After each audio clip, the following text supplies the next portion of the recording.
SIM shopping scam आजकल ये बहुत ज़्यादा तेज़ी से बढ़ रहे हैं। तो मैं हूं कल्पेश और मेरे साथ आप इसी वीडियो में बने रहिए और आज हम जानेंगे कि आखिरकार ये स्कैम होता क्या है, कैसे होता है और इससे आप क्या कर सकते हो बचने के लिए। लेकिन जानेंगे राइट आफ्टर दिस।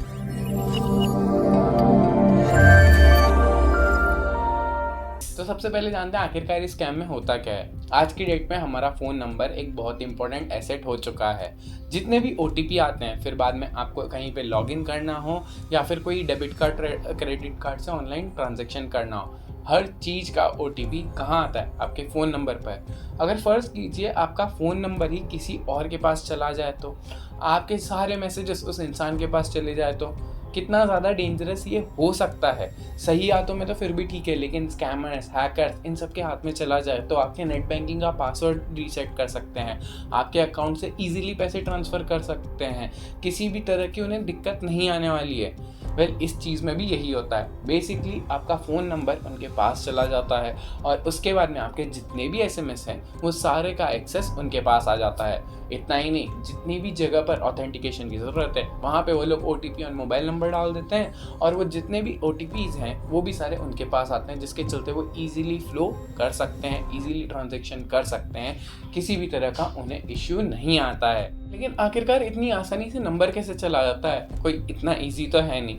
तो इसके चलते होता ये है कि आपकी वो सबसे पहले बेसिक प्रोफाइलिंग करता है। नाम, फ़ोन नंबर, ईमेल आईडी आज की डेट में निकालना इतना कोई मुश्किल भी नहीं है।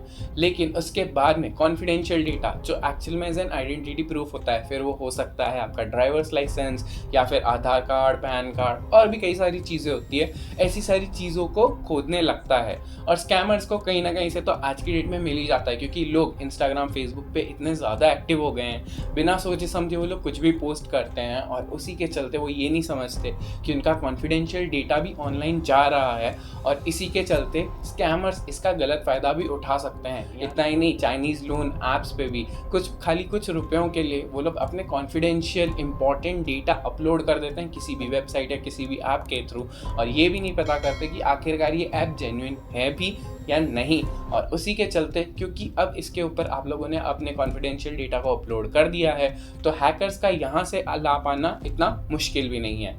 जैसे ही हैकर्स के पास ये सारी डिटेल्स आ जाती है, वो फिर आपके ऑपरेटर को कॉल करता है और उसके बाद में ये कहता है कि मेरे फ़ोन में कुछ दिक्कत आ रही है, नेटवर्क नहीं आ रहा, इंटरनेट नहीं चल रहा या फिर एसएमएस नहीं जा रहे, ऐसी कुछ दिक्कतें बताता है। इसी के चलते ऑपरेटर जो है वो फिर वेरिफिकेशन के लिए कुछ डिटेल्स तो मांगेगा। बेसिक डिटेल्स तो पहले ही वो दे चुका है। उसके बाद में वेरिफिकेशन के लिए जब डिटेल्स मांगता है तो जो उसने पहले स्टेप में आपकी पूरी प्रोफाइलिंग की थी वो काम आती है और वो उस चीज़ का यूटिलाइज़ करते हुए अपने आप को वेरीफाई करवा लेता है और इसी के चलते ऑपरेटर उसे एक नया सिम एलोकेट कर देता है। अब जैसे ही उसको नया सिम एलोकेट होता है, आपके फ़ोन का सिग्नल पूरी तरह से चला जाता है और वो सिम एक्टिवेट 2-4 घंटे में हो जाता है। अब इसके बाद में आपका नंबर, आपके सारे एसएमएस वगैरह सब उसके पास जाने वाले हैं, फिर वो ओटीपी से रिलेटेड एसएमएस हो, यहाँ तक कि यूपीआई को भी वो इजीली वेरीफाई कर सकता है, क्योंकि सिम कार्ड अब उसके पास में है। सारे आपके जितने भी पासवर्ड्स हैं उन सबको रीसेट कर सकता है, क्योंकि अब आपका नंबर उसके पास में है। और इसी के चलते वो आपके नेट बैंकिंग सर्विसेज में लॉगिन कर लेता है और ऐसे ही हर जगह लॉगिन करके आपके अकाउंट से सारे पैसे निकाल लेता है। लेकिन ये जो पर्टिकुलर स्कैम है ये बाकी सारे स्कैम्स से ज़्यादा खतरनाक है। उसका रीज़न ये है कि बाकी सारे टाइम पे जब भी स्कैम्स हो रहे होते हैं तो आपके पास एसएमएस तो कम से कम आ जाता है कि आपके अकाउंट से इतने का ट्रांजैक्शन हुआ है, इतने पैसे डिडक्ट हुए हैं।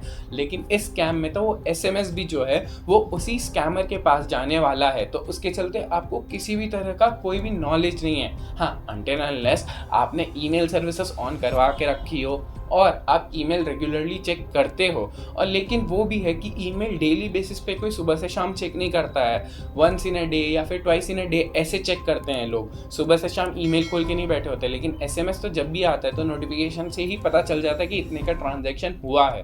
तो इसके चलते भी आपको इसमें पता भी नहीं चलता कि स्कैम कब हो गया। ये तो थी सारी प्रॉब्लम्स वाली बात, लेकिन अब चलते हैं सॉल्यूशन की तरफ। देखो, जब भी नेक्स्ट टाइम से आपके फ़ोन में अचानक से आप किसी एरिया में रह रहे हो और आपको रोज़ सिग्नल आते हैं, लेकिन अचानक से एक दिन सिग्नल चला जाए, तो आपको तुरंत रेस्टलेस हो जाना है। आपको तुरंत जितने भी सर्विस सेंटर्स हैं उधर या तो विज़िट करना है या फिर ऑनलाइन ही आपको रिक्वेस्ट रेज़ कर देनी है, कंप्लेंट रेज़ कर देनी है। हो सकता है कि वो वेदर की वजह से ऐसा हो रहा हो या फिर कुछ मेंटेनेंस वर्क चल रहा हो, इसके लिए भी हो सकता है कि आपको सिग्नल नहीं आ रहा हो। लेकिन ये भी तो हो सकता है कि क्या पता सिम स्वैपिंग स्कैम आपके साथ भी हुआ हो। तो इसी के चलते आपको तुरंत रेस्टलेस हो जाना है, कंप्लेंट तुरंत रेज कर देनी है ताकि आपको एक्चुअल रीज़न पता चल जाए कि ये क्यों हो रहा है। इतना ही नहीं, जितने भी कॉन्फिडेंशियल डेटा हैं वो कभी भी आप ऑनलाइन पोस्ट मत कीजिए, ऐसे ही किसी को भी रैंडमली मत दे दीजिए। फिर वो Aadhaar card, PAN card, driving licence कुछ भी हो सकता है। ऐसे इंस्टाग्राम, फेसबुक पे पोस्ट मत करिए। किसी भी रैंडम इंसान कोई भी आपको फ़ोन करके कहता है कि हमें आप दे दीजिए, हम ऑनलाइन अपडेट कर देंगे, और आप उसे जानते भी नहीं हैं, वो बस ये बोल रहा है कि मैं बैंक से बोल रहा हूँ, लेकिन क्या आपने कभी उसे देखा है बैंक में? क्या आप कभी उससे जाके मिले हो? क्या आपका वो कस्टमर रिलेशनशिप मैनेजर है? क्या आप सही में उसे जानते हो?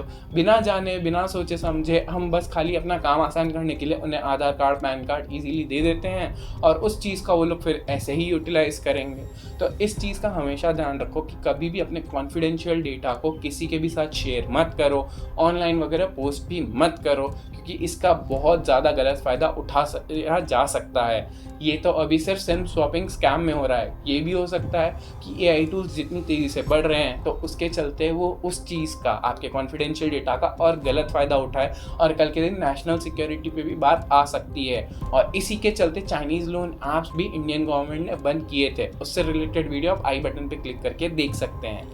लेकिन इन स्टेप्स के बाद भी अगर मान लो किसी के साथ ये स्कैम हुआ है या फिर फ्यूचर में होता है, तो उसके चलते आप साइबर क्राइम के पोर्टल पे इजीली लॉग इन करके कंप्लेंट रजिस्टर कर सकते हो, या फिर उनका टोल फ्री नंबर 1903 पे भी कॉल करके वहाँ पे आप अपनी कंप्लेंट रजिस्टर कर सकते हो सकता है इसके चलते आपके पैसे तो लौट ही जाएं और साथ ही साथ वो स्कैमर्स भी पकड़े जाएं, जिसके चलते फ्यूचर में भी किसी के साथ स्कैम्स ना हो। आज की डेट में ये स्कैम बहुत ज़्यादा चल रहा है, लोगों के 30 लाख, 40 लाख, 50 लाख जैसे भी अमाउंट जा रहे हैं। तो इस चीज़ से बचिए और कभी भी आपके साथ ऐसा होता है तो तुरंत आप पुलिस में कंप्लेंट कीजिए, साइबर क्राइम में कंप्लेंट कीजिए। लोग एक्चुअल में स्कैम होने के बाद में आगे आते ही नहीं है, कंप्लेंट रजिस्टर करते ही नहीं है, क्योंकि उन्हें ऐसा लगता है कि अगर हम कंप्लेंट रजिस्टर करेंगे तो 4 लोग क्या कहेंगे। लेकिन एक्चुअल में पैसे गए किसके हैं? आपके, उन 4 लोगों के नहीं। तो इस चीज़ का बिल्कुल ध्यान रखना और अगली बार से स्कैम से आप बचिए, और अगर हो जाता है तो साइबर क्राइम पे रिपोर्ट करिए। मैं मिलता हूँ आपसे नेक्स्ट वीडियो में, तब तक सेफ रहिए। अगर वीडियो अच्छा लगा है तो लाइक कर दीजिए और दोस्तों के साथ शेयर कर दीजिए। चैनल पर नए हो तो सब्सक्राइब कर दीजिए, बेल नोटिफिकेशन ऑन कर दीजिए ताकि आपसे आने वाली वीडियो की नोटिफिकेशन मिस ना हो। अगर आपको ये जानना है कि आज की डेट में कौन से 5 कॉमन स्कैम्स बहुत ज़्यादा चल रहे हैं तो वो वीडियो ये रहा।